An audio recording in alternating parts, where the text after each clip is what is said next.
The distant echo of gunfire faded into the hills as Josephine Mcalister raced across the dusty plains, her heart pounding harder than her horse's hooves against the parched earth. She had fled Copper Creek with nothing but the clothes on her back, and a tarnished reputation that spread like wildfire through the Oregon Territory. The year was 1876, and for a woman alone, the frontier offered little mercy, especially one whose name had been dragged through the mud by a powerful man's lies. The setting sun cast long shadows across the rolling landscape as Josephine spotted the outline of Oregon City in the distance. This would be her 7th town in as many months, each previous refuge discovered by those who believed the vicious rumors. Exhaustion clung to her bones as she slowed her horse to a trot, knowing she needed to craft a new identity before sunrise. "Just a little farther, Belle," she whispered to her chestnut mare, patting the animal's sweaty neck. "Maybe this time will be different." The main street of Oregon City bustled with evening activity despite the late hour. Miners, farmers, and townsfolk moved between establishments with purpose, while oil lamps cast warm glows through windows of businesses still open for trade. Josephine kept her head low as she passed the general store, the blacksmith's forge, and finally the local saloon, where raucous laughter spilled onto the street alongside the tinkling notes of a slightly out-of-tune piano. She directed Belle toward the livery stable, where a young boy no more than 16 greeted her with a tip of his cap. "Evening, madam. Looking to board your horse?" Josephine nodded, dismounting with practiced ease despite her fatigue. "Yes, please." "And can you direct me to a respectable boarding house? One that might take in a lady traveling alone?" The boy took Belle's reins. "Mrs. Patterson runs a fine establishment 3 blocks north. Tell her Tommy sent you, and she might even have some stew left from supper." "Thank you, Tommy." She reached into her pocket and retrieved 2 coins, pressing them into his palm. His eyes widened at her generosity. "That's too much, madam." "Take good care of Belle," Josephine replied with a small smile, hoisting her saddlebags over her shoulder. "She's carried me a long way." The Patterson boarding house stood at the end of a quiet residential street, its white clapboard exterior freshly painted and inviting. Josephine hesitated at the bottom of the porch steps, rehearsing her story. In this town, she would be Josephine Miller, a widow traveling to meet distant relatives in Washington Territory. The lie tasted bitter on her tongue, but she had learned that truth was a luxury she could no longer afford. Mrs. Patterson proved to be a round-faced woman with shrewd eyes that missed nothing as she assessed Josephine from head to toe. "Room and board is $2 a week, paid in advance," she stated firmly. "No gentlemen callers, no liquor, and breakfast is at 6 sharp." Josephine counted out the money. "Thank you, madam. I won't be any trouble. See that you aren't. Town like this values propriety." Mrs. Patterson softened slightly as she noticed Josephine's exhaustion. "There's washing water in your room. I'll bring up some stew."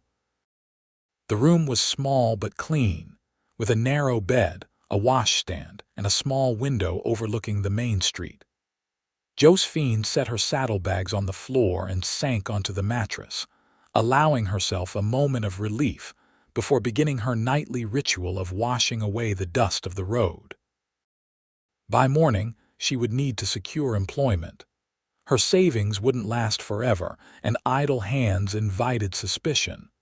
Perhaps the general store needed help, or one of the restaurants. She had worked as everything from a laundress to a schoolteacher in her flight from Copper Creek, always moving on when whispers of her past threatened to catch up. After washing her face and hands, Josephine heard a soft knock at the door. Mrs. Patterson entered with a tray bearing a steaming bowl of stew and a chunk of bread. "Eat up and get some rest," the woman advised. Oregon City's a decent place for those willing to work hard and mind their own business." "That's exactly what I'm hoping for," Josephine replied earnestly.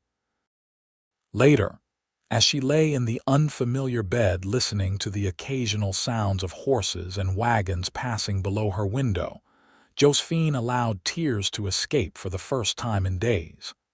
She had once been the respected daughter of a banker, educated and destined for a comfortable life.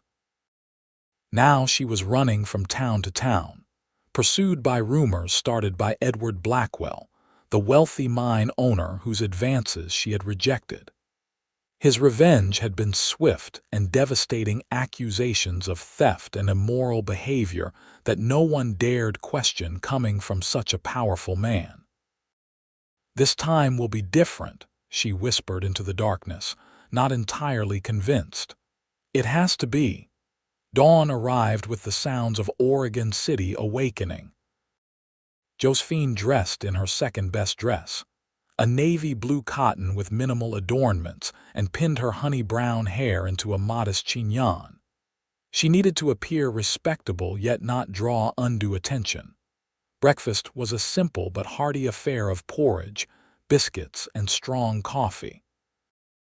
The other boarder's two elderly sisters and a traveling salesman nodded politely but asked few questions, much to Josephine's relief. "I hear Mr. Wilson at the general store is looking for help," Mrs. Patterson mentioned as she refilled coffee cups. "His daughter's expecting her first child and can't manage the counter anymore." "Thank you," Josephine said gratefully. "I'll inquire this morning." Wilson's general store occupied a prime location on Main Street. A bell jingled cheerfully as Josephine entered, taking in the well-organized shelves stocked with everything from preserved foods to farm implements, fabric to patent medicines. A bespectacled man in his 50s looked up from behind the counter. "Good morning, miss. What can I help you find today?" "Good morning, sir. I was told you might be looking for assistance in the store," Josephine said, summoning her most professional tone. "I'm new to town but have experience with accounting and customer service." Mr. Wilson raised an eyebrow. "You're educated then?" "Yes, sir." "My father believed in schooling for his daughters as well as his sons." The storekeeper considered her for a long moment. "Can you start today? My daughter's husband is taking her to Portland to see a specialist. I'm short-handed." Relief washed over Josephine. "Absolutely. I'm a quick learner." "The position pays $15 a month, Sundays off," he explained, coming around the counter. "I'll need your full name for my records." "Josephine Miller," she replied, the false surname still awkward on her tongue. "Well, Mrs. Miller, miss," she corrected automatically, then winced. Her widow's story would be more believable. "That is, I am widowed, but I've never grown accustomed to the title." Something flickered in Mr. Wilson's eyes, sympathy or suspicion. She couldn't tell, but he merely nodded. "Miss Miller, then, let me show you the inventory system." The morning passed in a flurry of information, as Mr. Wilson explained his meticulous bookkeeping and introduced Josephine to regular customers. Most were friendly, if curious about the newcomer, and Josephine carefully responded with her practice story, emphasizing her temporary stay in Oregon City. By midday, the store had grown busy with ranchers' wives gathering supplies and miners purchasing necessities before heading back to their claims. Josephine found comfort in the rhythm of commerce, in weighing flour and measuring fabric, in tallying purchases and making change. It was honest work that required concentration, allowing little time for her mind to dwell on darker thoughts. "You're a natural," Mr. Wilson commented as the lunch-hour lull arrived. "Take 30 minutes to eat if you like. There's a cafe next door that serves decent food." Josephine thanked him and stepped outside, blinking in the bright sunlight. The street bustled with activity, freight wagons loaded with timber, cowboys leading horses to the blacksmith, children darting between adults on mysterious errands of their own. For a moment, she allowed herself to imagine belonging here, becoming part of this community's tapestry. The cafe was modest but clean, with checkered tablecloths and the enticing aroma of beef stew simmering. Josephine chose a small table near the window and ordered the cheapest option on the menu, a bowl of soup and bread for 15 cents. She was halfway through her meal when the cafe door swung open, admitting a tall figure that commanded immediate attention. The man removed his hat, revealing sun-streaked brown hair and a face weathered by years under the open sky. His clothes were practical rather than flashy worn leather boots, denim pants, and a faded blue shirt under a leather vest. Unlike many men in town, his face was clean-shaven, accentuating a strong jawline and alert hazel eyes. Those eyes scanned the room before landing on Josephine. Recognition flashed across his features, followed by something that made her stomach clench certainty. He knew her. Panic rose in Josephine's throat as the stranger approached her table with purposeful strides. She calculated her options, the distance to the door, whether she could reach the boarding house, and gather her things before he spread whatever rumors he carried. "Miss Mcalister," he said quietly, his voice carrying a hint of Texas drawl. "I thought that was you." Josephine's hand trembled as she set down her spoon. "I'm afraid you're mistaken, sir. My name is Miller."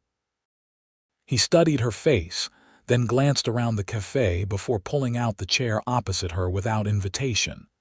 "Kent Sutherland," he offered instead of arguing. "I worked your father's ranch outside Copper Creek for nearly 2 years. The revelation startled her.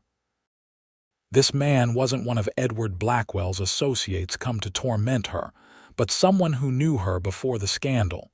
Still, she couldn't risk acknowledging the truth. "As I said, you're mistaken.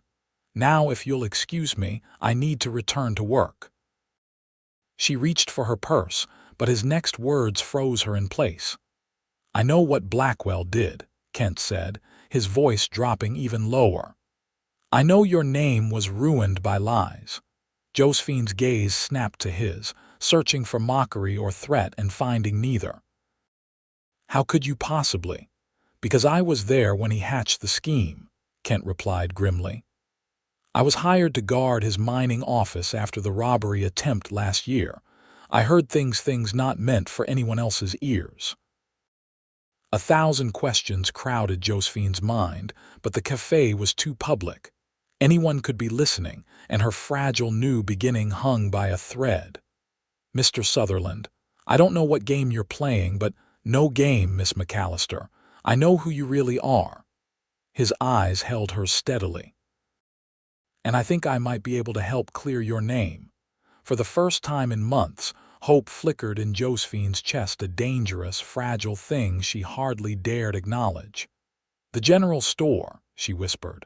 "I finish at 6. Kent nodded once and rose from the table. "Until then." He departed as quickly as he'd arrived, leaving Josephine to stare after him with her meal forgotten. Could she trust him? The very notion seemed foolish after all she'd endured. Yet there had been something in his direct gaze that compelled belief. The afternoon crawled by as Josephine mechanically assisted customers while her thoughts raced. Kent Sutherland claimed to have information that could exonerate her, but what exactly did he know? And why would a cowboy she barely remembered risk helping her against someone as powerful as Edward Blackwell? At precisely 6 o'clock, Mr. Wilson locked the store's cash box and bid Josephine good night with a satisfied nod. "You'll do well here, Miss Miller. See you at 7 tomorrow." Outside, the evening air had cooled considerably, bringing the scent of pine from the surrounding forests. Josephine hesitated on the boardwalk, scanning for Kent Sutherland's tall figure. "Miss Mcalister." She started at the voice behind her, turning to find Kent leaning against the wall of the alley beside the store. "Please don't call me that. she hissed, glancing around nervously. "Let's walk," he suggested, gesturing toward the edge of town where fewer people would overhear. "Your reputation is still intact here. Nobody's looking twice at you." Reluctantly, Josephine fell into step beside him. They walked in silence until reaching a small park where a lone bench overlooked the Willamette River. The setting sun turned the water to molten gold, a beauty Josephine might have appreciated under different circumstances. "Why are you in Oregon City?" she asked once they were seated. Kent turned his hat in his hands. "Tracking Blackwell's operations. After what happened in Copper Creek, I couldn't stomach working for him anymore. I've been gathering evidence of his wrongdoings, the claim jumping, the bribes to officials, and yes, the lies he spread about you." "Evidence?" Josephine's heartbeat quickened. "What sort of evidence?" "Letters. Financial records showing payments to witnesses who testified against you. And this." Kent reached inside his vest and withdrew a folded document. "A confession from Jim Reeves, the store clerk who claimed you stole that necklace. Blackwell paid him $50 to lie." Josephine's hands shook as she unfolded the paper. There it was in black and white, an admission that Edward Blackwell had orchestrated the theft accusation after she'd refused his proposal of becoming his mistress. Tears blurred her vision as she read the details of how her life had been systematically destroyed. "Why?" she whispered, looking up at Kent. "Why would you do this for me?" A muscle worked in his jaw as he stared out at the river. "Because I watched my own sister suffer a similar fate years ago in Texas. A wealthy rancher took a liking to her, and when she refused him, he spread rumors that ruined her standing in our town. He paused, pain etching lines around his eyes. "She couldn't bear the shame. Took her own life when I was 16. "I'm so sorry," Josephine said softly, understanding now his motivation. "When I realized what Blackwell was doing to you, I couldn't stand by. Not again." Kent turned to face her fully. "But collecting evidence hasn't been enough. Blackwell has too many connections, too much influence. I need something more concrete to bring him down completely. And you think I can help you find it? I think together we might stand a chance." He hesitated. "There's more you should know. Blackwell's expanding his operations. He's bought controlling interest in a mine here in Oregon City. That's why I followed his trail here. I didn't expect to find you." The revelation sent a chill down Josephine's spine. "He's coming here." "When?" "Within the month, according to what I've heard.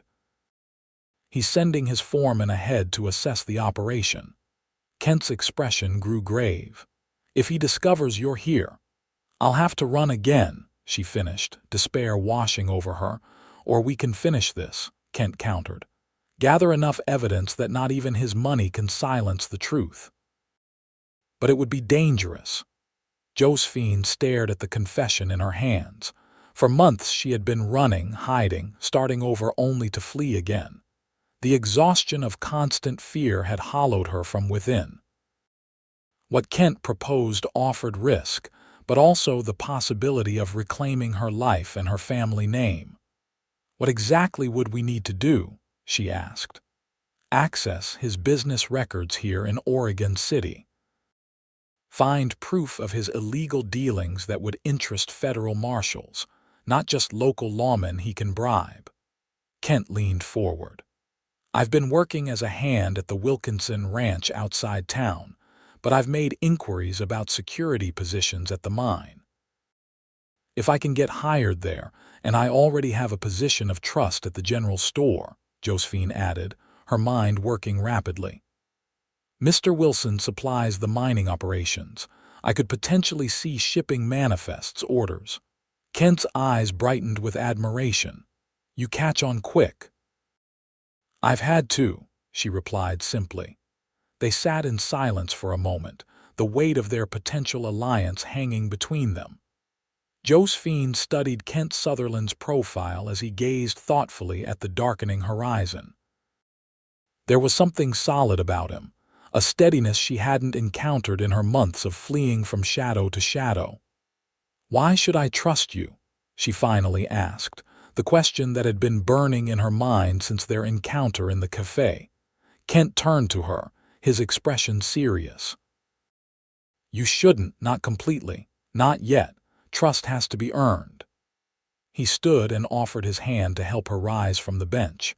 "But I give you my word, Josephine Mcalister, that I will not betray your confidence. Whatever happens, your secret is safe with me until you choose otherwise." The use of her real name, spoken with such certainty, sent an unexpected warmth through her chest. She placed her hand in his, noting the calluses that spoke of honest labor. "I should get back to the boarding house before Mrs. Patterson locks the doors," she said, withdrawing her hand quickly. "I'll walk you part way," Ken offered. "Less conspicuous if we're not seen arriving together." As they made their way back toward town, maintaining a respectable distance between them, Josephine felt the first stirrings of something she had almost forgotten: determination. For too long, she had been reacting, running, hiding. Perhaps it was time to stand and fight instead. "Meet me at the livery stable tomorrow at noon," Kent suggested as they reached the edge of the residential district. "We can ride out to the foothills, speak more freely there." "I only have 30 minutes for lunch," Josephine reminded him. "Tell Wilson you need to check on your horse. Most folks understand that concern." She nodded. "Until tomorrow, then." Kent tipped his hat and turned away, his tall figure soon swallowed by the gathering darkness. Josephine watched him go, uncertainty and hope battling within her chest. She had just agreed to a dangerous plan with a man she barely knew, based on little more than his word, and a document that could easily be forged. Yet something deeper than reason told her Kent Sutherland was genuine. Perhaps it was the unguarded pain when he spoke of his sister, or the way his eyes held no trace of the predatory interest she had learned to fear in men like Edward Blackwell. The boarding house was quiet when she arrived, most residents already retired to their rooms. "Mrs. Patterson looked up from her mending in the parlor. "Getting acquainted with the town?" she asked, her tone neutral but her eyes sharp. "Yes, madam. Oregon City seems very pleasant." Josephine kept her voice light. "Mr. Wilson hired me at the general store today." The landlady's expression softened slightly. "Wilson's a fair employer. You've made a good start." "Thank you. Good night, Mrs. Patterson." In her room, Josephine carefully hid Jim Reeves' confession inside the lining of her trunk before preparing for bed. As she brushed her hair, her reflection in the small mirror appeared different, somehow less haunted, perhaps. The constant fear that had been her companion for months had receded, if only temporarily. Sleep came easier than expected, and for once, her dreams were not filled with pursuit and panic. The following morning brought steady rain, turning Oregon City's dirt streets to mud and dampening the usual bustle of commerce. Despite the weather, Mr. Wilson's store saw a constant stream of customers stocking up on supplies while waiting for clearer skies. "Weather like this is good for business," the storekeeper remarked cheerfully as Josephine tallied a particularly large order for a rancher. "Folks can't work their fields or mines, so they come to town instead." The morning passed quickly, and as noon approached, Josephine grew increasingly anxious about her planned meeting with Kent. The rain had slackened to a drizzle, but it would still be noticeable if she returned from lunch soaking wet. "Mr. Wilson," she ventured during a quiet moment, "would it be possible for me to check on my horse during lunch? I'm concerned about her in this weather." The storekeeper waved a hand. "Take as long as you need. Animals come first." Grateful for his understanding, Josephine hurried to the livery stable with her shawl pulled tight against the damp air. Kent was already there, speaking quietly with Tommy while examining the hoof of a large bay gelding. "Miss Miller," Tommy called when he spotted her. "Come to see Belle. She's doing fine, eating better than any horse in the stable." "Thank you, Tommy. I was worried about her with all this rain." Kent straightened, nodding a greeting that revealed nothing of their arrangement. "Your mare's in good hands." "I was just telling Tommy here that this old boy is due for new shoes before I ride back to the Wilkinson spread." The boy puffed up with importance. "I told Mr. Sutherland I can have it done by tomorrow morning, sure as anything." "I'm certain you can," Josephine agreed, moving toward Belle's stall to maintain the pretense of checking on her horse. Kent followed, keeping his voice low. "Riding in the rain isn't ideal. There's a back room at Donovan's feed store where we can talk privately. The owner lets me store some of my gear there." They made their excuses to Tommy and hurried through the muddy streets to the feed store, attracting little attention in the inclement weather. The back room proved to be a small storage area with sacks of grain providing makeshift seating. "Not exactly elegant accommodations," Ken apologized as he closed the door behind them. "I've had worse," Josephine replied honestly, removing her damp shawl. "What progress have you made at the mine?" "I spoke with the foreman this morning. They're hiring security for the night shift. Seems they've had trouble with claim jumpers." Kent leaned against a stack of feed sacks. "I start tomorrow night, but I've already learned something interesting. Blackwell's invested in more than just the mining operation here. He's buying property throughout Oregon City, including businesses on Main Street." Josephine frowned. That doesn't sound like his usual strategy. In Copper Creek, he focused entirely on mining. Exactly. He's changing tactics, becoming more entrenched in community operations. Kent ran a hand through his hair, leaving it slightly disheveled. "Makes me wonder what he's really after." "The railway," Josephine said suddenly, remembering conversations from her father's dinner table. There were rumors in Copper Creek about a new railway line connecting to Portland. If Oregon City is on that route. Kent's eyes widened. Land speculation. If he knows where the railway's coming through before it's publicly announced, he could buy property for pennies and sell it for dollars once the news breaks. Josephine finished. "My father always said the real fortunes in the West aren't in gold, but in anticipating progress." "Your father sounds like a wise man." "He was," Josephine said softly. "Blackwell ruined him along with me. The bank foreclosed on our home after the scandal. My father suffered an apoplexy 3 months later." Kent's expression darkened. "I'm sorry, Josephine, I didn't know." The use of her first name should have struck her as too familiar, but instead it felt like reclaiming a piece of herself. "He's buried in Copper Creek. I couldn't even attend the funeral without risking arrest based on Blackwell's false accusations." "All the more reason to end this," Kent said firmly. "If Blackwell is involving himself in railway speculation, there might be federal regulations involved. That could be our way to authorities beyond his influence." Josephine nodded, her resolve strengthening. "What do you need from me?" "Keep your position at Wilson's. Listen for any unusual orders or shipments to the mine, and watch for anyone new arriving in town who might be connected to Blackwell." Kent hesitated. "There's something else you should be aware of. Blackwell travels with a man named Marcus Doyle, his personal enforcer." A chill ran through Josephine. "I remember him. Tall with a scar across his cheek. That's him. If you see Doyle in Oregon City, find me immediately. Don't go back to your boarding house. Don't finish your shift at the store. Just get word to me at the mine or the Wilkinson ranch." The gravity in Kent's voice made it clear this wasn't an exaggeration. Marcus Doyle was dangerous, perhaps more so than Blackwell himself. "I understand," she said quietly. They spent the remainder of their time establishing signals and meeting places, planning contingencies for various scenarios. When Josephine realized she had been gone nearly an hour, she rose hastily. "Mr. Wilson will wonder what's become of me."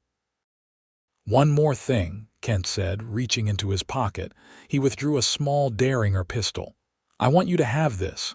Josephine stared at the weapon. "I don't know how to use a gun. It's simple enough." Kent demonstrated how to cock and fire the small pistol. 2 shots. "Keep it in your pocket or reticule.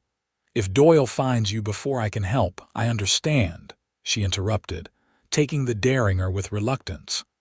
The metal felt cold and foreign in her palm, but she tucked it into her pocket nonetheless. As they prepared to leave separately, Kent caught her arm gently. "Josephine, I know trust comes hard after what you've been through, but I need you to believe I won't let Blackwell hurt you again." The intensity in his hazel eyes made her breath catch. For a moment, she saw beyond the practical alliance they had formed to the man beneath, principled, determined, and perhaps more affected by her situation than he let on. "Thank you, Kent," she said simply, unable to articulate the complex emotions his protection stirred within her. The rain had stopped by the time Josephine returned to the general store, though the streets remained muddy. Mr. Wilson raised an eyebrow at her extended absence, but made no comment as she resumed her duties with extra diligence. That night in her boarding-house room, Josephine removed the Derringer from her pocket and studied it in the lamplight. The weapon represented a fundamental shift in her circumstances, from fleeing to fighting back. She carefully tucked it beneath her pillow before extinguishing the lamp, wondering what sort of woman she would become by the time this confrontation with Blackwell concluded. Over the next week, Josephine and Kent settled into a routine of brief meetings and exchanged information. Kent secured his position at the mine and began mapping its operations, noting discrepancies in the ore shipments and unusual midnight deliveries. Josephine, meanwhile, discovered that Mr. Wilson's ledgers contained valuable details about the mining company's purchases, including equipment that seemed excessive for the mine's reported production. Their investigations took on greater urgency when Kent learned that Edward Blackwell himself was expected in Oregon City within 10 days. "He's bringing investors from San Francisco," Kent explained during one of their clandestine meetings behind the feed store. "Plans to give them a tour of his holdings here, including businesses along Main Street." "Has he purchased property near the general store?" Josephine asked, suddenly concerned that her workplace might fall under Blackwell's control. "Not yet, but there's talk he's negotiating for the building that houses the bank." Kent unfolded a rough map of Oregon City he had sketched, marking properties Blackwell had acquired or was targeting. "See the pattern. He's focusing on the north end of town, near where surveyors were seen taking measurements last month." "The railway," Josephine murmured. "You were right." Kent nodded grimly. "I've sent a letter to a U.S. Marshal I trust in Portland, outlining our suspicions about the railway speculation. But we need concrete evidence before he'll act against someone with Blackwell's connections."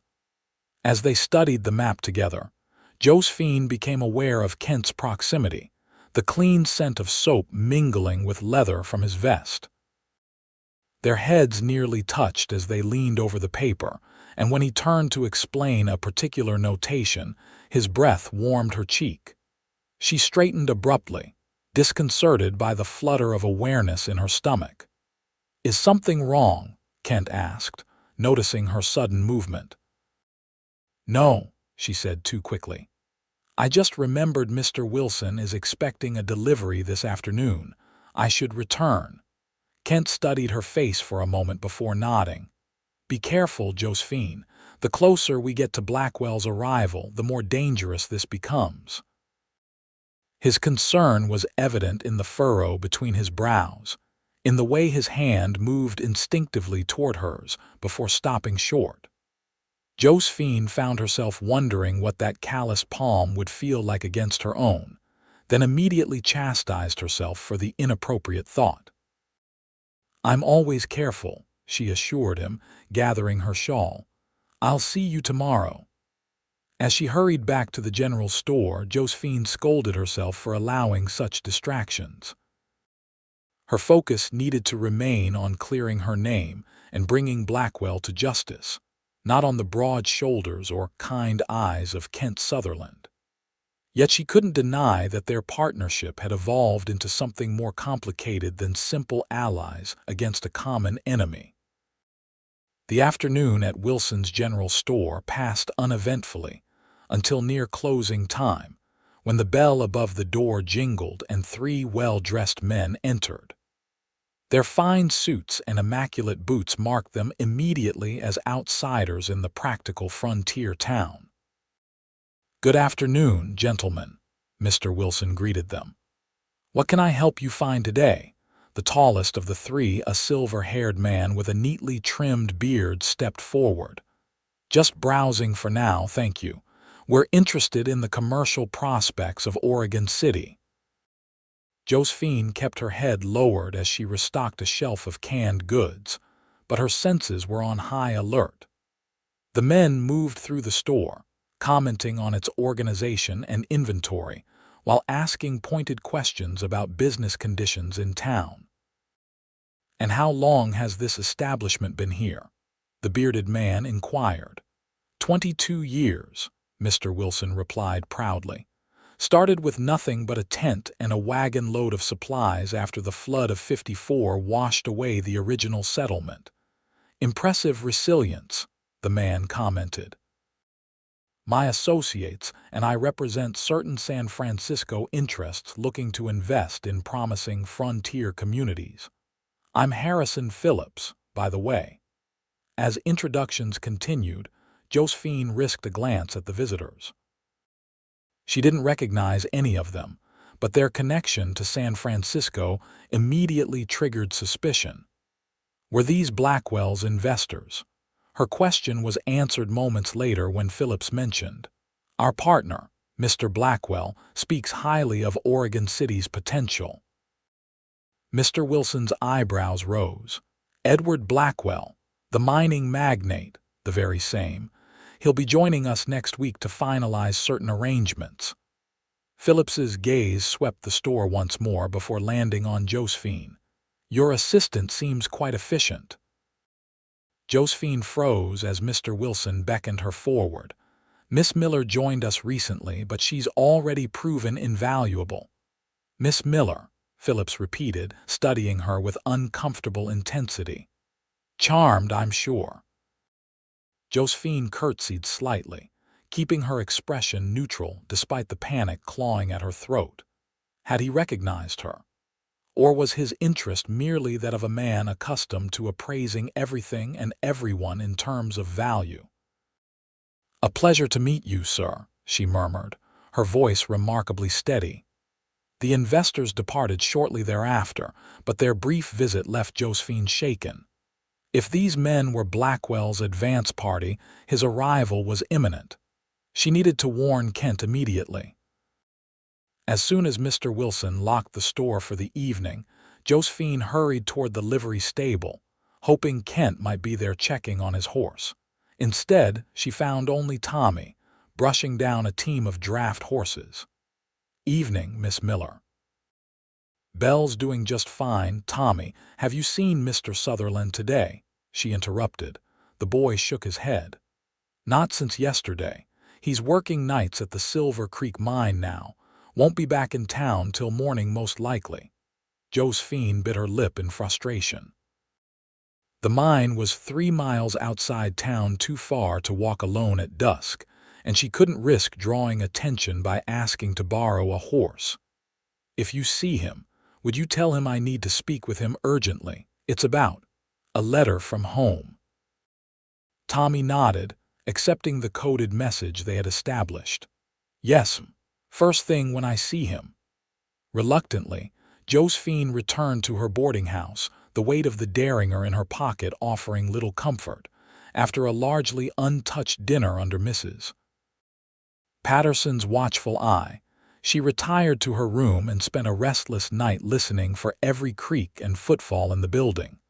Morning arrived with no sign of Kent, and Josephine walked to the general store with trepidation, constantly scanning the street for Phillips or his associates. The store was unusually busy, giving her little opportunity to watch the door for Kent's arrival. It was nearly noon when the bell jingled and he finally appeared, his expression carefully neutral as he approached the counter where Josephine was measuring fabric for a customer. "Morning, Miss Miller," he said casually. "Tommy mentioned you were asking after me yesterday, something about a letter." Relief flooded through Josephine. "Yes, Mr. Sutherland. If you have a moment once I've finished with Mrs. Barker here, take your time." Kent moved to examine a display of pocket knives while Josephine completed the fabric sale. When the customer departed, Josephine quickly recounted the investor's visit, keeping her voice low despite the empty store. Kent's expression darkened as she described Phillips's scrutiny.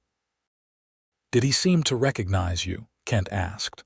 "I'm not certain. He was evaluating me, but whether as Josephine Mcalister or simply as a woman, I couldn't tell." Kent's jaw tightened at the implication. "I need to find out more about these men." "If they're staying at the hotel," the bell interrupted him as Mr. Wilson returned from his lunch break. Josephine stepped back, resuming a professional distance from Kent. "Mr. Sutherland," Wilson greeted him. "What brings you in today?" "Just some tobacco and writing paper," Kent replied smoothly. "Miss Miller was helping me locate them." "Third shelf on the right," Wilson directed before turning to Josephine. "Those investors from yesterday returned this morning while you were receiving the flower delivery. Asked quite specifically about you." Josephine's blood ran cold. "About me? Whatever for? Wondered how long you'd been in town, where you came from." Wilson hung his hat on the rack behind the counter.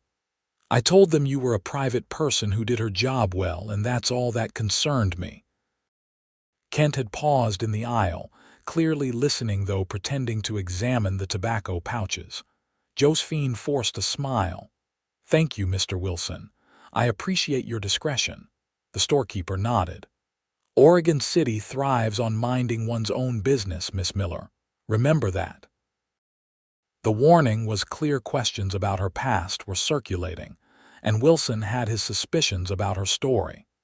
Whether he would continue to protect her remained to be seen. Kent made his purchases quickly, exchanging a meaningful glance with Josephine before departing. She understood without words that he would seek her out later, once he had investigated the investors further. The afternoon crawled by with excruciating slowness. Every time the bell rang, Josephine's heart leapt with equal measures of hope and dread. Hope for Kent's return, dread that Phillips or worse, Marcus Doyle, might appear. By closing time, her nerves were stretched to breaking.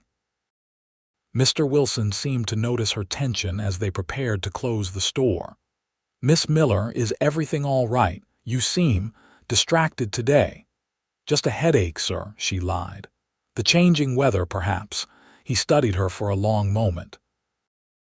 "Those men who were asking about you, is there something I should know?" Josephine hesitated, weighing her options.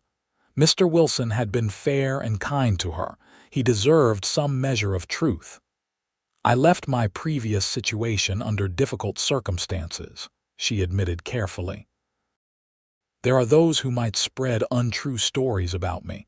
I came to Oregon City hoping for a fresh start." Wilson nodded slowly. "I suspected as much. Many come west for similar reasons." He finished locking the cash box, then added, "Whatever your past, your work here has been exemplary. That counts for something with me."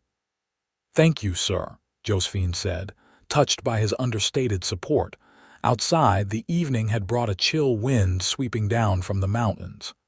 Josephine pulled her shawl tighter, glancing up and down the street for any sign of Kent. When she didn't see him, she reluctantly began the walk to her boarding house. She had gone only a block when a figure stepped from between two buildings, blocking her path. Josephine's hand moved instinctively to her pocket where the Derringer rested. "Miss Mcalister," a deep voice drawled. "Or should I say, Miss Miller?" The man stepped forward into the glow of a nearby storefront. It wasn't Phillips or any of the investors from the previous day. This man was younger, with a lean, predatory build and cold eyes that assessed her without emotion. A jagged scar ran from his right temple to the corner of his mouth. Marcus Doyle. Josephine's fingers closed around the Derringer. "Excuse me, sir, but you're mistaken. My name is Miller." Doyle's thin lips curved in a smile that never reached his eyes. "Is that so?" Funny thing about lies, Miss Mcalister, they have a way of unraveling at the most inconvenient times. He took another step toward her. Josephine pulled the Derringer from her pocket and aimed it at his chest, her hand trembling slightly but her grip firm. "Stay back," she warned. Doyle merely chuckled, seemingly unconcerned by the weapon. Now, no need for dramatics. Mr. Blackwell simply wants a conversation with his old friend's daughter when he arrives next week, a civil conversation about misunderstandings. "There was no misunderstanding," Josephine replied, her voice stronger than she expected. "He tried to force himself on me, and when I refused, he destroyed my reputation and my family." "That's one version of events," Doyle shrugged. "In any case, I'm just delivering a message. Stay in Oregon City. Mr. Blackwell wants to resolve this situation personally." Before Josephine could respond, footsteps sounded behind her, quick and purposeful. Doyle's gaze shifted over her shoulder, his expression hardening. "Evening, Doyle," Kent's voice rang out, deceptively casual. "Didn't expect to see you in town so soon." Josephine didn't turn, keeping her eyes and the Derringer trained on Doyle as Kent moved to stand beside her. "Sutherland," Doyle acknowledged coldly. "Still playing cowboy? Or have you found a new role?" His eyes flicked meaningfully between Kent and Josephine. "Protector of fallen women, perhaps." Kent's hand moved to the revolver at his hip. "Miss Miller is under my protection. Whatever business Blackwell thinks he has with her can be conducted through me." The standoff stretched for several tense seconds before Doyle stepped back, hands raised in mock surrender. "Just delivering a message, but I'll be sure to tell Mr. Blackwell about your interest in the situation." With a final measuring look at Josephine, he melted back into the shadows between the buildings, leaving her shaking with adrenaline and fear. Kent gently placed his hand over hers, lowering the Derringer. "Let's get you somewhere safe." "My boarding house is the first place he'll look for you," Kent interrupted. "Mrs. Patterson would open the door to any man with a badge or a bribe." "Where then?"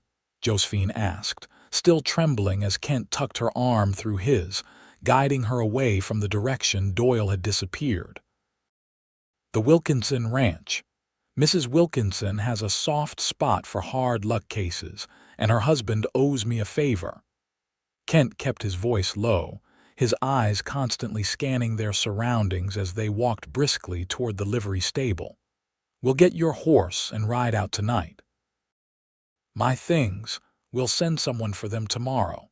Right now, we need distance between you and Doyle." The urgency in Kent's voice brooked no argument. At the livery, they found Tommy closing up for the night, his youthful face brightening at their arrival. "Evening, Mr. Sutherland." "Miss Miller, I was just about to—" "We need Belle saddled immediately, Tommy," Ken interrupted. "And my gelding as well. It's urgent." The boy looked between them, taking in Josephine's pale face and the Derringer still clutched in her hand. Without further questions, he hurried to prepare their horses. "Kent," Josephine said quietly while they waited, "he knows who I am. He'll tell Blackwell." "I expected as much," Ken admitted, "but Blackwell won't arrive for several days." That gives us time to finalize our evidence and contact the marshal. What about Mr. Wilson? I can't simply disappear without explanation. Kent considered this. I'll send word in the morning that you were called away by an emergency. It's close enough to the truth. Tommy returned with their horses, curiosity evident in his expression but respectful enough not to ask questions.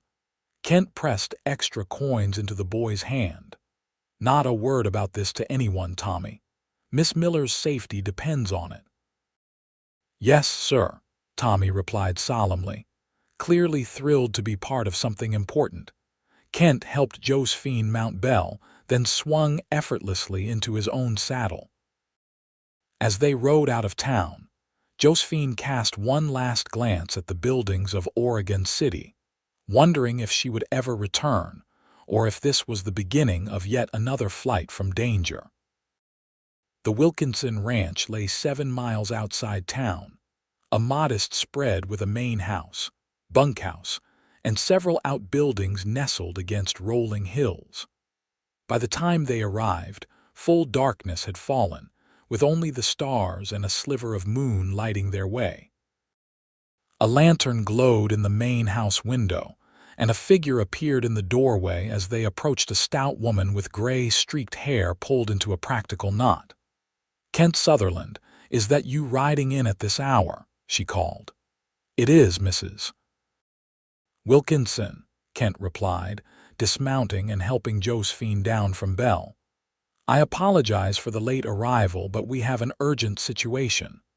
Mrs. Wilkinson stepped fully onto the porch, her shrewd eyes taking in Josephine's city clothes and tense posture. "I can see that. Bring your friend inside while my boy tends to the horses." The farmhouse interior was warm and inviting, with simple but comfortable furnishings and the lingering aroma of supper. Mr. Wilkinson, a weathered man in his 60s, looked up from his newspaper with raised eyebrows. "Trouble, Sutherland?" Kent nodded, keeping his hand at the small of Josephine's back in a gesture that felt both protective and reassuring. "This is Miss Josephine Mcalister. She needs sanctuary for a few days." "Mcalister," Mrs. Wilkinson repeated, recognition dawning in her eyes.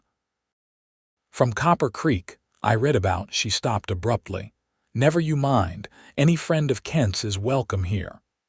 "Thank you, Mrs. Wilkinson," Josephine said, overwhelmed by the immediate acceptance. "I don't wish to impose nonsense. We have a spare room, and I've been wanting female company around this place." Mrs. Wilkinson bustled toward the kitchen. "You must be hungry after that ride. I'll fix you both some supper while Kent explains the situation to Harold." Left alone with Josephine while the Wilkinsons prepared food, Kent finally allowed his composure to crack. He ran a hand over his face, exhaustion evident in the lines around his eyes. "I'm sorry I wasn't there sooner," he said quietly. "I was tracking Doyle from the hotel and lost him in the crowd." "You arrived when it mattered," Josephine assured him, suddenly aware they were standing very close in the small sitting room. "I had the Derringer." A ghost of a smile touched Kent's lips. "So I saw. Would you have used it?" "If necessary," she replied, surprising herself with the conviction in her voice. "I'm tired of running, Kent. Tired of letting Blackwell dictate the terms of my existence." Something shifted in Kent's expression, pride, perhaps, or admiration. He reached out tentatively, brushing a strand of hair from her cheek with calloused fingers. "You're the bravest woman I've ever known, Josephine Mcalister." The simple touch and earnest words sent warmth cascading through her, settling in her chest like embers. Before she could respond, Mrs. Wilkinson called them to the kitchen, breaking the moment. Over a simple but hearty meal of leftover stew and biscuits, Kent explained their situation to the Wilkinsons, outlining Blackwell's crimes and their plan to gather enough evidence for the federal marshal. "That scoundrel's been buying up half the county," Mr. Wilkinson confirmed, his weathered face creased with concern.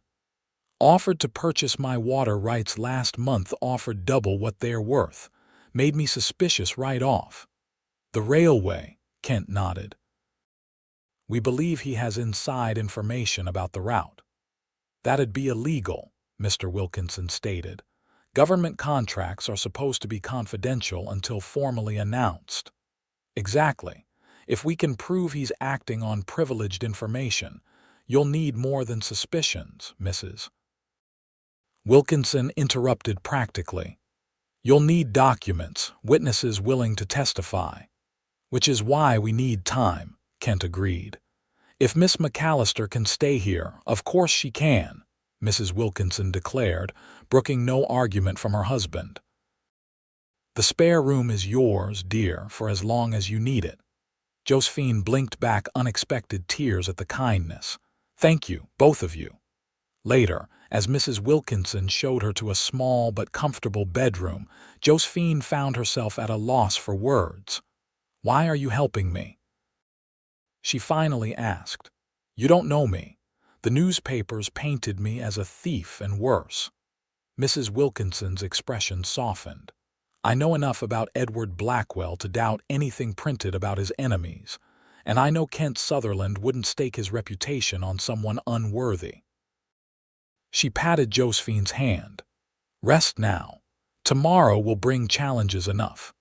Alone in the unfamiliar room, Josephine sat on the edge of the bed, the events of the day washing over her in waves.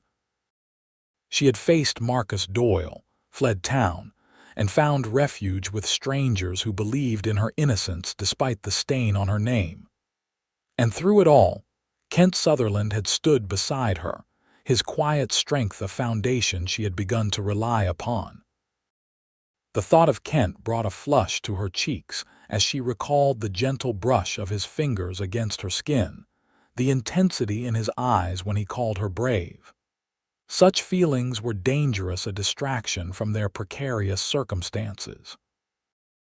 Yet she couldn't deny the quickening of her pulse whenever he was near, or the sense of safety his presence provided. This is foolishness, she whispered to herself, unpinning her hair with trembling fingers. Focus on clearing your name, not romantic fancies. But as she drifted toward sleep in the quiet farmhouse, her dreams were filled with hazel eyes and the promise of protection they held. The following days established a new routine. Kent divided his time between his work at the mine, where he continued gathering evidence of Blackwell's illegal operations, and the ranch, where he and Josephine pored over documents and planned their strategy. Mr. Wilkinson rode into Oregon City to collect Josephine's belongings from the boarding house, reporting that Mrs. Patterson had been surprisingly discreet about her sudden departure. More concerning was the news that Edward Blackwell had arrived in town ahead of schedule, accompanied by additional security men. His presence accelerated their timeline dramatically. The marshal will be in Portland for at least another week, Kent informed Josephine on the fourth evening as they sat at the Wilkinsons' kitchen table, papers spread before them. We need to compile our evidence and get it to him before Blackwell realizes what we're doing. What about this? Josephine held up a shipping manifest she had annotated. The mine ordered blasting powder sufficient for a year of operation, but their production reports show they're barely using any ore.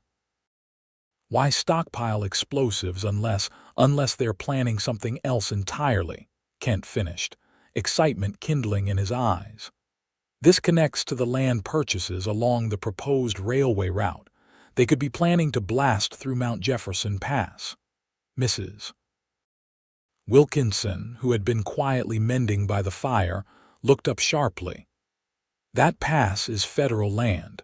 They'd need permits, environmental assessments, all of which take time Blackwell doesn't want to spend, Kent said grimly.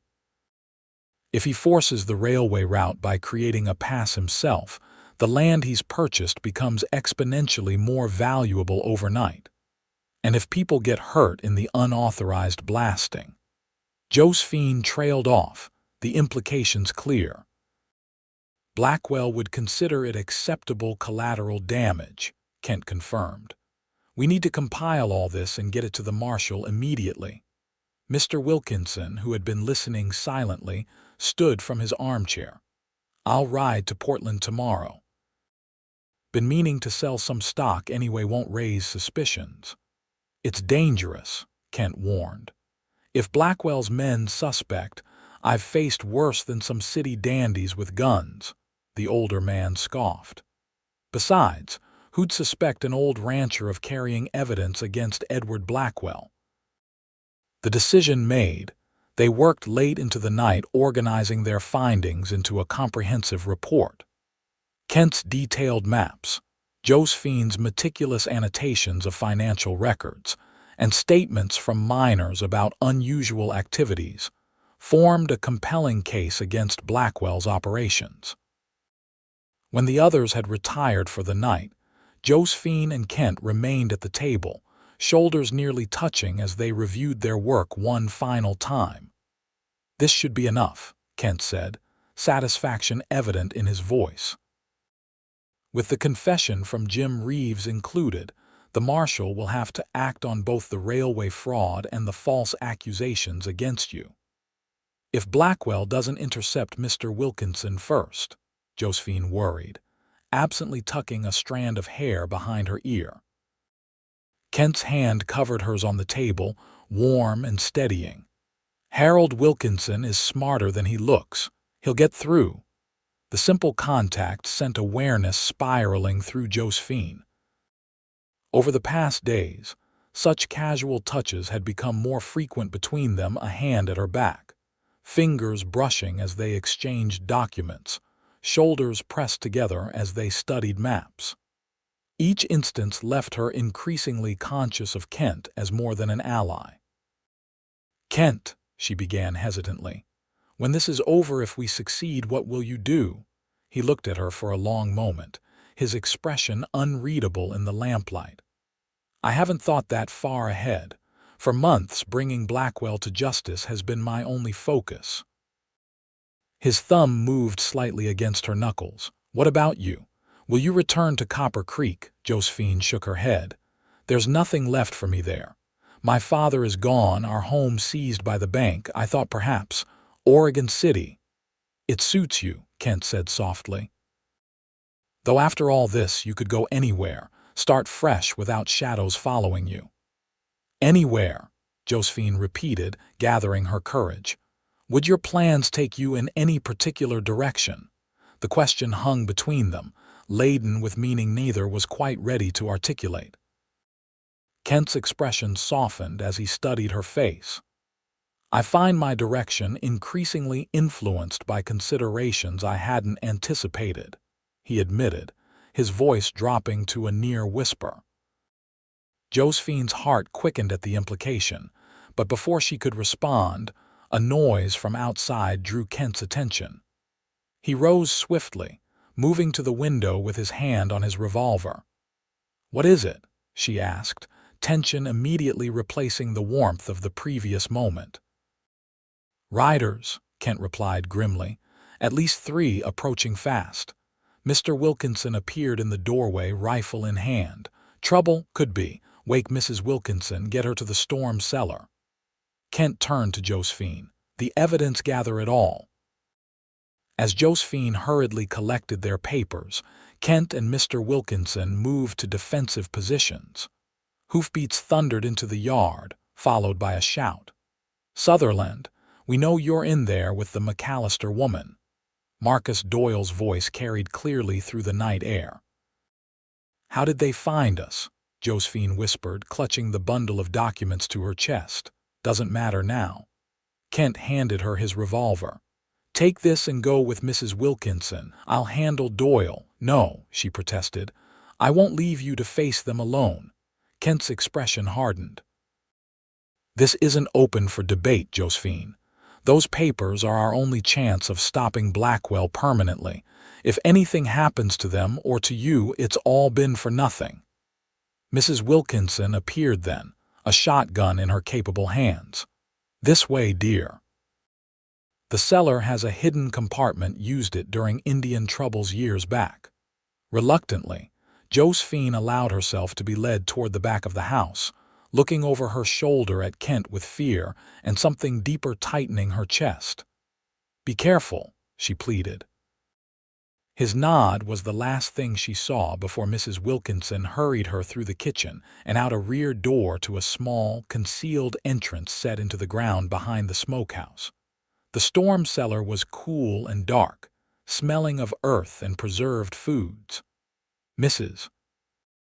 Wilkinson lit a small lantern once they were safely inside, revealing shelves of canned goods and supplies.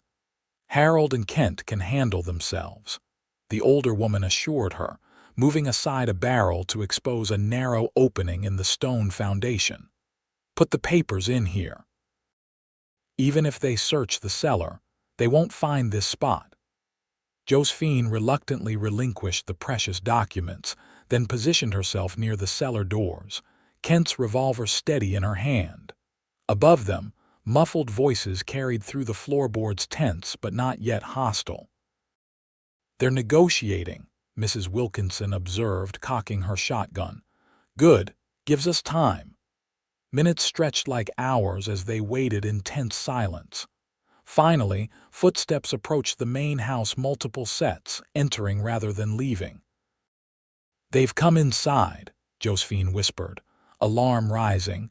More footsteps, heavier now, moving purposefully through the rooms above. Searching.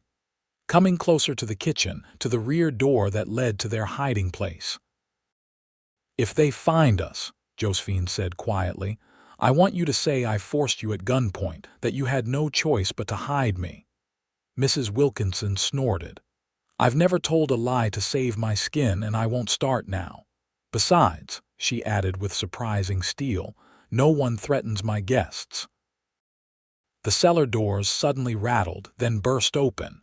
Josephine raised the revolver, only to lower it immediately when Kent's familiar form descended the stairs. "It's clear," he announced, though his expression remained grim. "For now." "What happened?" Josephine asked, accepting his hand to help her up the narrow steps. "Blackwell sent Doyle and 2 men to bring you back to town," Kent explained as they emerged into the night air. "Said he wants to negotiate a resolution to your misunderstanding." "And you believe that, Mrs. Wilkinson asked skeptically. "Of course not." Kent's jaw tightened. "But I convinced them you'd already left for Portland with Harold, carrying evidence of Blackwell's crimes to the federal marshal. They believed you." Josephine couldn't mask her surprise. A brief smile crossed Kent's face. "Doyle's not as clever as he thinks. Especially when Mr. Wilkinson made a show of being absent with his best horse missing from the stable." Mrs. Wilkinson chuckled. "Harold's just checking the north pasture. Clever thinking, Kent." "It won't fool them for long," Kent cautioned. "Once they reach Portland and realize Harold isn't there, they'll be back and more aggressive next time." The implications settled heavily over them. Josephine clutched Kent's arm. "What do we do now?" "We have until morning at most," Kent said decisively. "We need to get those documents to the marshal ourselves immediately." "But Portland is nearly 30 miles, Mrs. Wilkinson protested. "You can't possibly—" "Not Portland," Kent interrupted. "Sandy. The marshal's deputy is stationed there, just 15 miles east. If we ride hard, we can reach him before dawn." Josephine nodded, determination replacing fear. "I'll get the papers." While Mrs. Wilkinson hastily packed food and Kent prepared the horses, Josephine changed into riding clothes, practical trousers borrowed from Mrs. Wilkinson's younger days, and a sturdy shirt. By the time she emerged with the bundled documents, Kent had Bell and his gelding saddled and ready. "You'll be riding hard in the dark," Mrs. Wilkinson warned, handing them each a small pack of provisions. "The mountain trails are treacherous."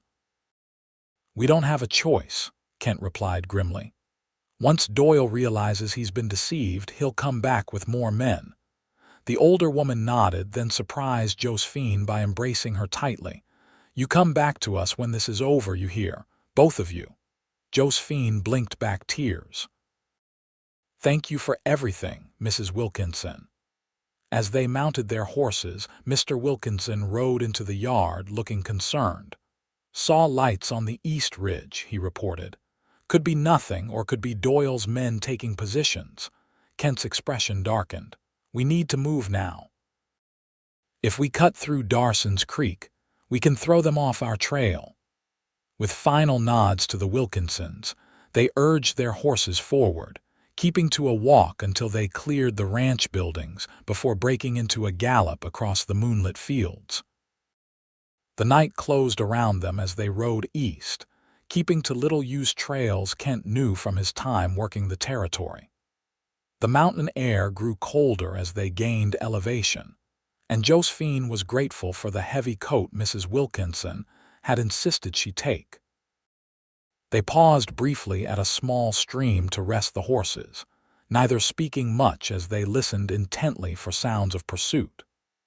The tension of their situation had created a different kind of intimacy between them, the shared danger binding them together more effectively than words. "We should reach Sandy by sunrise if we maintain this pace," Kent said as they remounted. "The Deputy Marshal Jackson Williams is a good man. He'll act on our evidence immediately." "And then?" Josephine couldn't help asking. Kent's gaze met hers in the darkness. "Then you'll be free, Josephine. Your name cleared, your future your own again." The prospect should have filled her with unalloyed joy, but instead she felt a curious mixture of hope and uncertainty. Freedom meant choices, including the choice of where to go and with whom. They had ridden perhaps another hour when Kent suddenly raised his hand, signaling a halt. He cocked his head, listening intently, then swore under his breath. "Riders behind us," he said quietly. "Moving fast." Josephine strained her ears and caught it too, the distant thunder of hoofbeats echoing through the forested hills. "Doyle, most likely. We need to split up." "No," Josephine protested immediately. "We stay together." Kent turned to her, his expression grave in the faint moonlight filtering through the trees. "Listen to me. You take the documents and continue east along this trail. It leads directly to Sandy. I'll create a diversion, lead them south." "It's too dangerous," she argued. "What if they realize I have the evidence? That's why I need to make sure they follow me instead."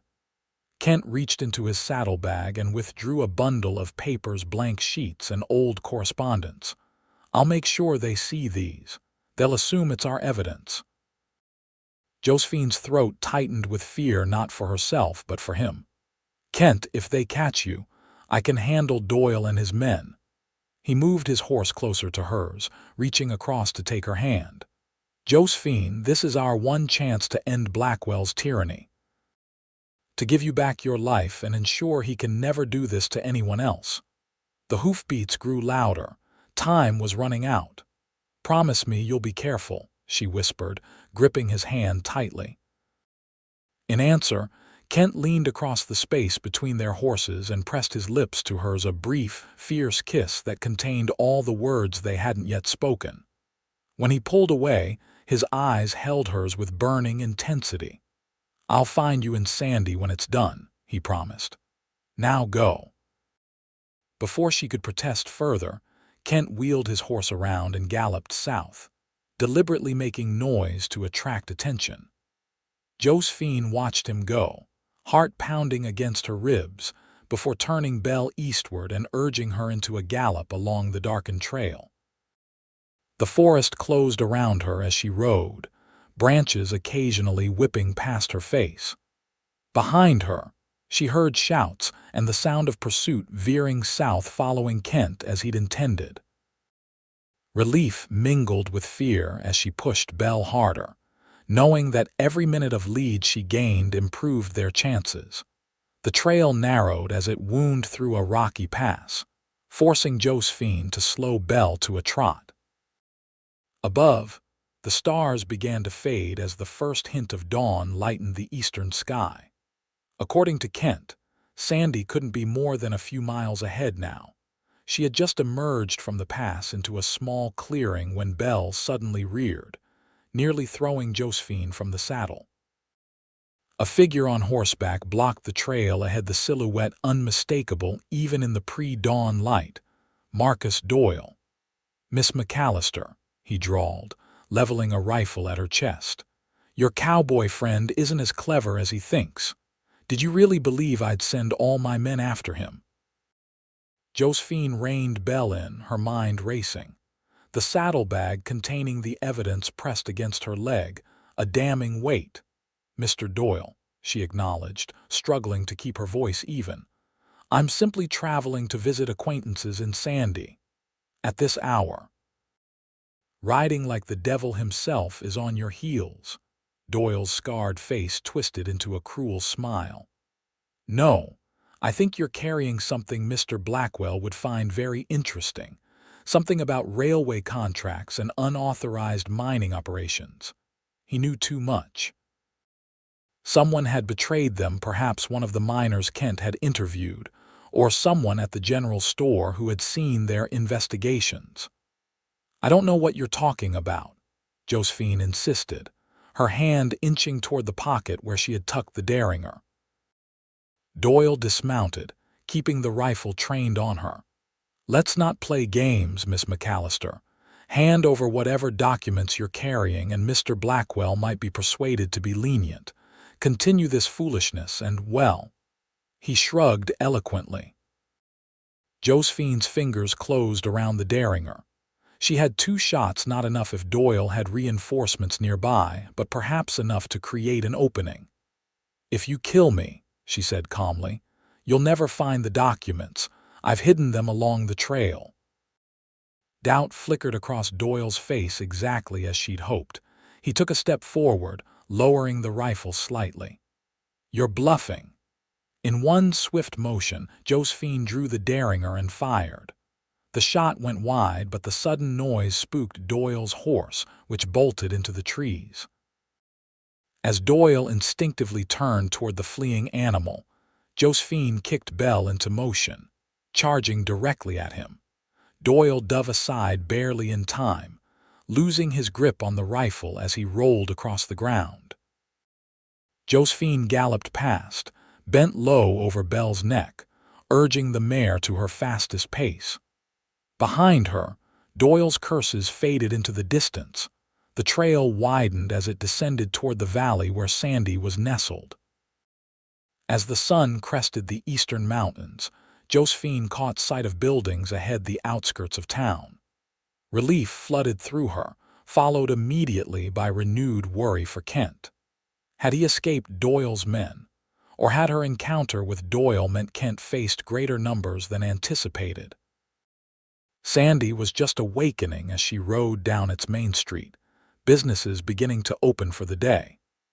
Josephine reined Belle to a stop outside the marshal's office, a small but official-looking building with the U.S. flag hanging limply in the still morning air.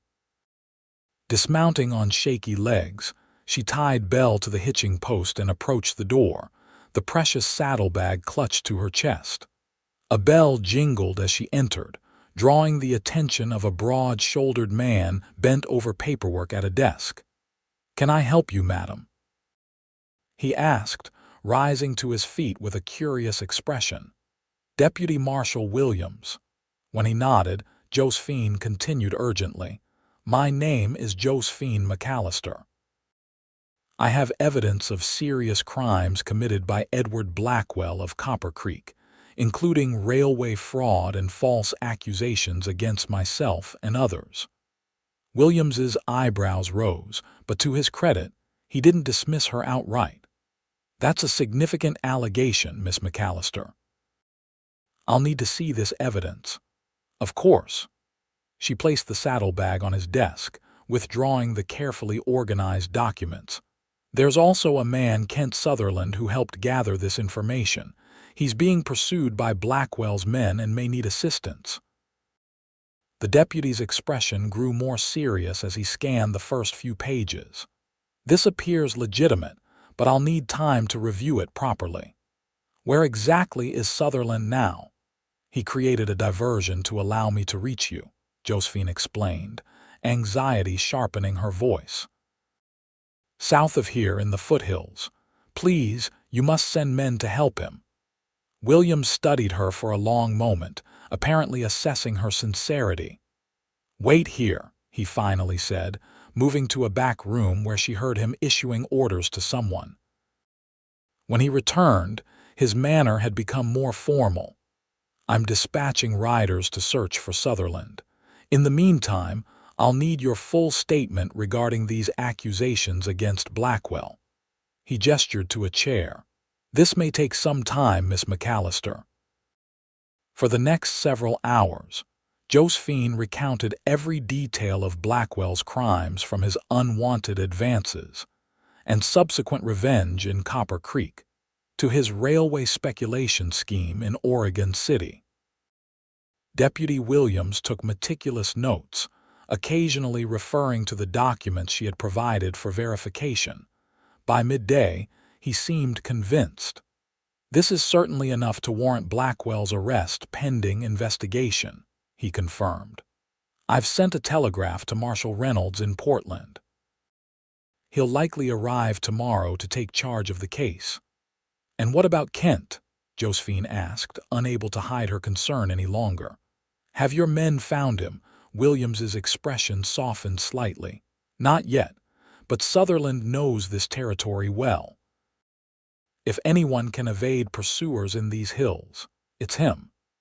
The deputy arranged for Josephine to stay at the town's small hotel under the protection of a junior deputy. Though exhausted from the night's journey and the emotional strain of recounting her ordeal, Josephine found sleep impossible.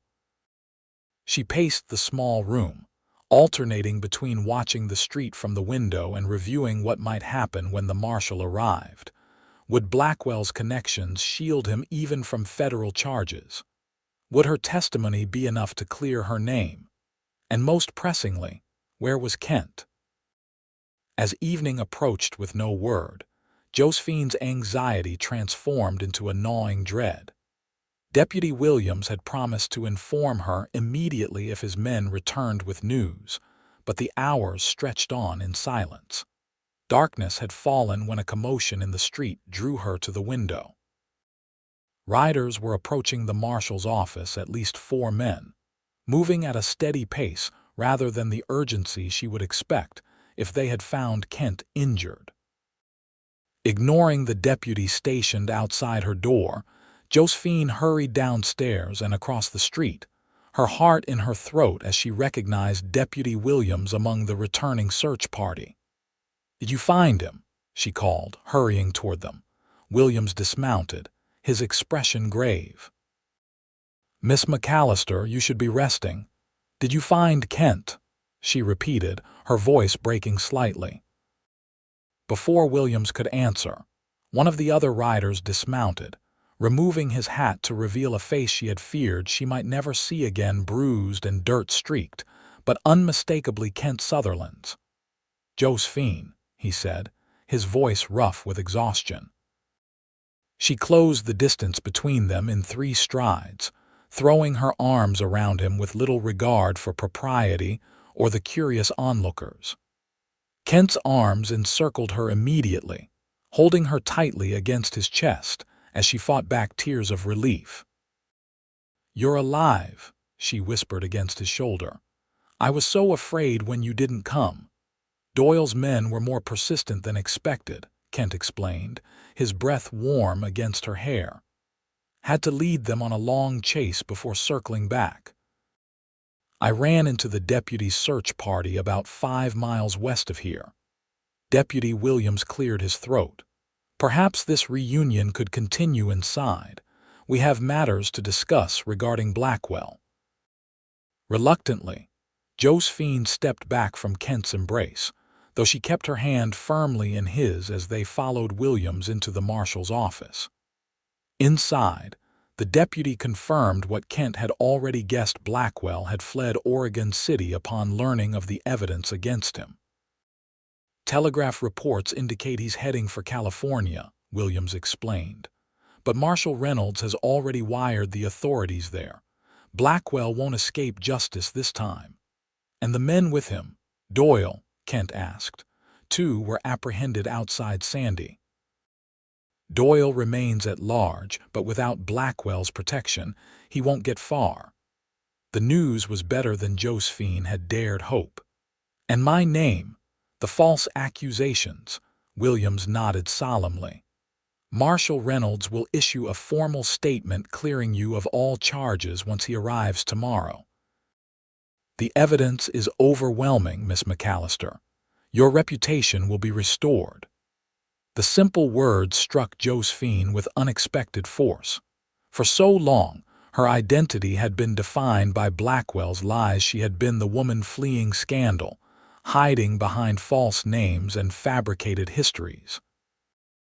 Now, she could simply be herself again. "Thank you," she said softly.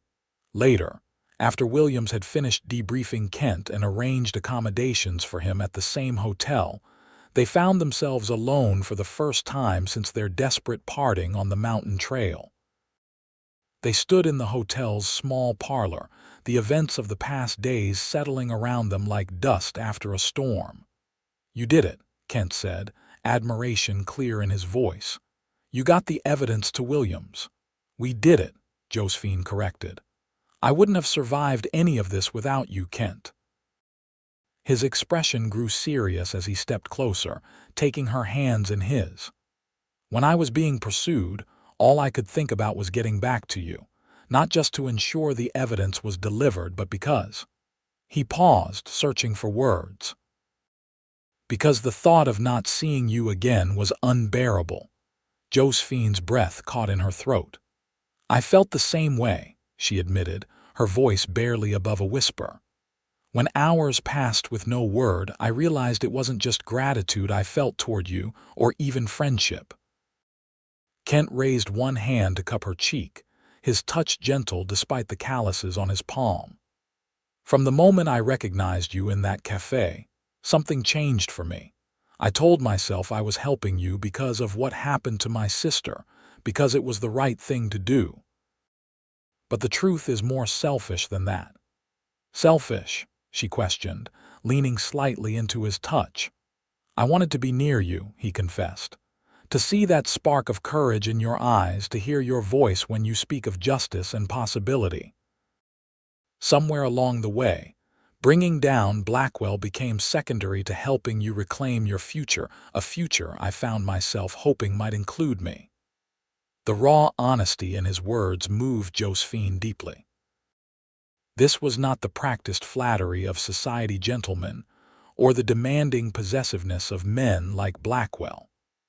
This was something far more genuine, a recognition of equals, a request rather than an assumption. "Kent," she began, gathering her courage, "when I spoke of staying in Oregon City, it wasn't just because I had nowhere else to go. It was because I hoped you might stay as well." The smile that transformed his face was worth every moment of uncertainty she had endured. "I think Oregon City would suit me just fine," he murmured, drawing her closer. "Especially with the right companion." When his lips met hers this time, there was no desperate rush, no imminent danger forcing brevity. This kiss held promise of time, of patience, of a future neither had dared imagine until now. Josephine wound her arms around his neck, allowing herself to surrender completely to the moment, to the man who had risked everything to help her reclaim her name. Marshal Reynolds arrived the following day, an imposing figure whose reputation for incorruptibility had made him a legend throughout the Oregon Territory. He reviewed the evidence methodically, interviewed both Josephine and Kent separately, and ultimately confirmed Deputy Williams's assessment. "Edward Blackwell will face federal charges for railway fraud, witness tampering, and filing false accusations," he announced formally. Miss Mcalister, I will personally ensure that your name is cleared in all jurisdictions where Blackwell spread his lies. The marshal's official statement was telegraphed to newspapers throughout the territory, including the Oregon City Sentinel, which had already begun reporting on Blackwell's arrest in California. By the time Josephine and Kent returned to Oregon City 3 days later, the town was buzzing with the scandal and with revised opinions about the quiet woman who had briefly worked at Wilson's General Store. Mr. Wilson himself greeted Josephine with surprising warmth when she visited the store to apologize for her abrupt departure. "No apologies needed, Miss Mcalister," he insisted, using her real name with deliberate respect. "Anyone who stands up to a snake like Blackwell has my admiration. Your position here remains open should you want it." The offer touched her deeply. "Thank you, Mr. Wilson. I would be honored to continue working here." Mrs. Patterson proved similarly understanding, though she couldn't resist adding, "Next time you're fleeing dangerous criminals, a little advance notice would be appreciated."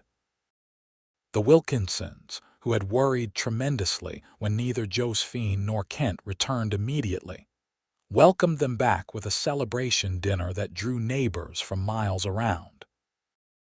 The story of their confrontation with Blackwell spread rapidly, transforming in the telling until it approached the status of local legend. Amidst the commotion of Blackwell's arrest and the restoration of her reputation, Josephine and Kent found precious little time alone together. Their relationship, born in secrecy and danger, now blossomed under public scrutiny, each shared glance or casual touch noted and discussed by Oregon City's gossip network.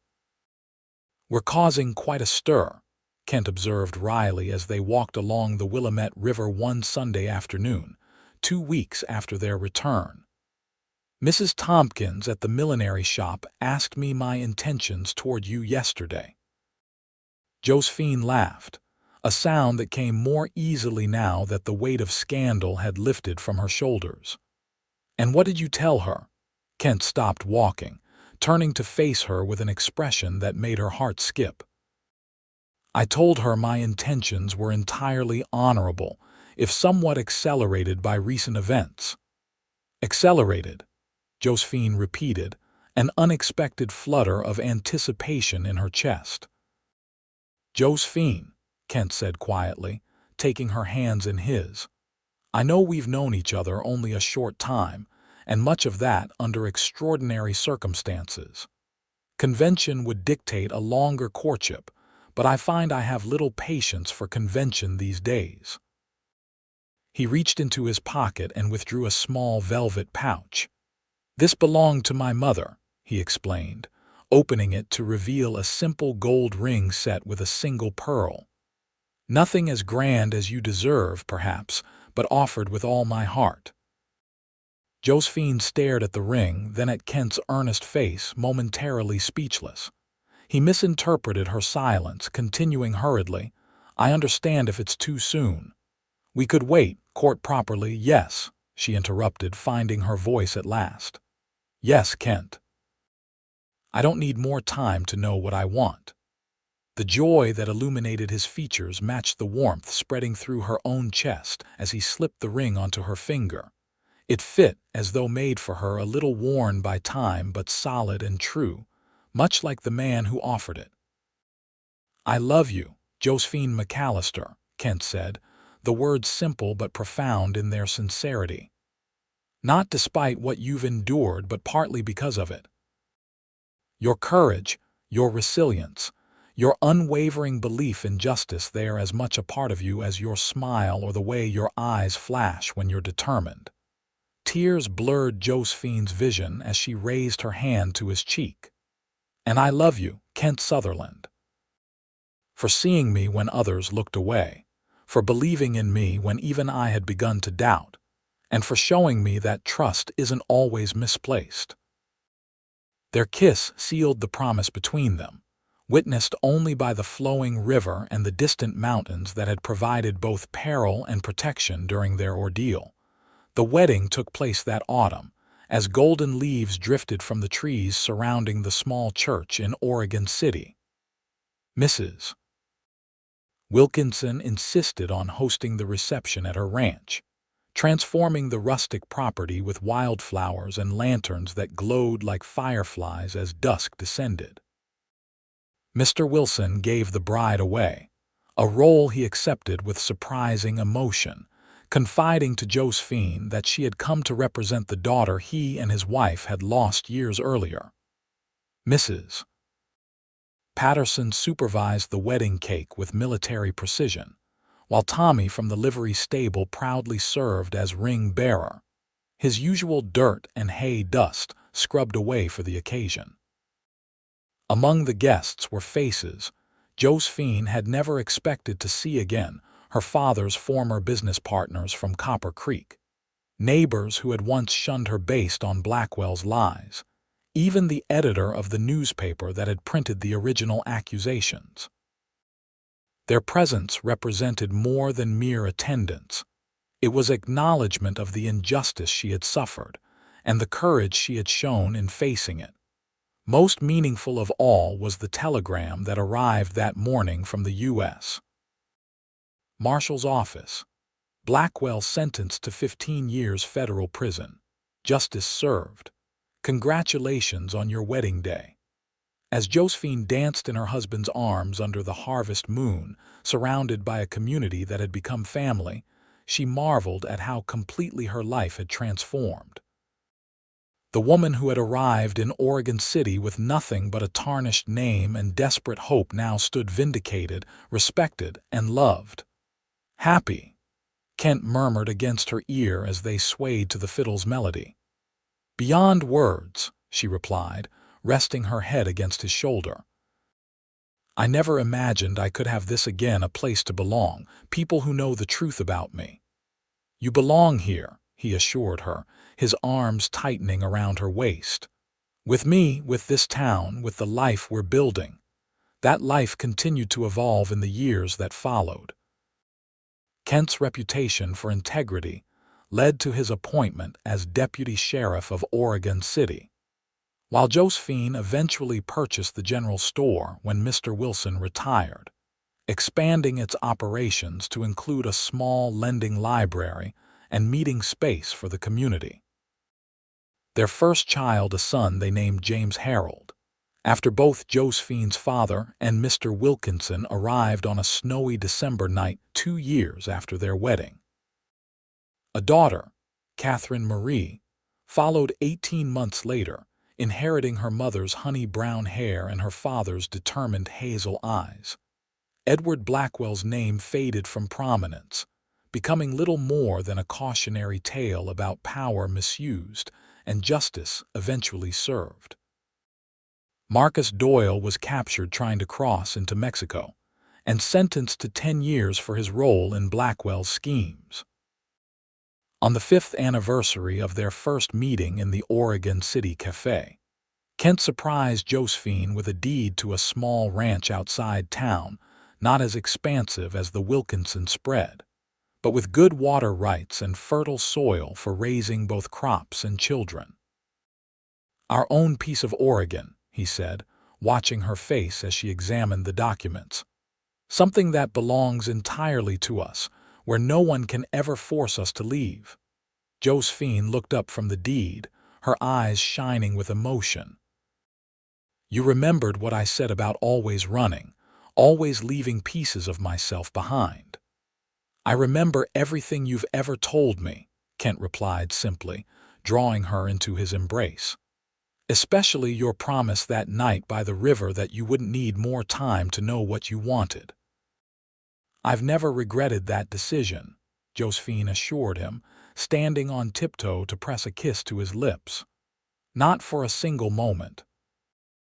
As they stood together on the porch of their new home, watching their children explore the property with the boundless energy of youth, Josephine reflected on the unlikely path that had brought her to this moment of contentment. Her name, once ruined by lies, had been reclaimed through courage, transformed through love, and now stood as a testament to the power of truth to prevail against even the most determined malice.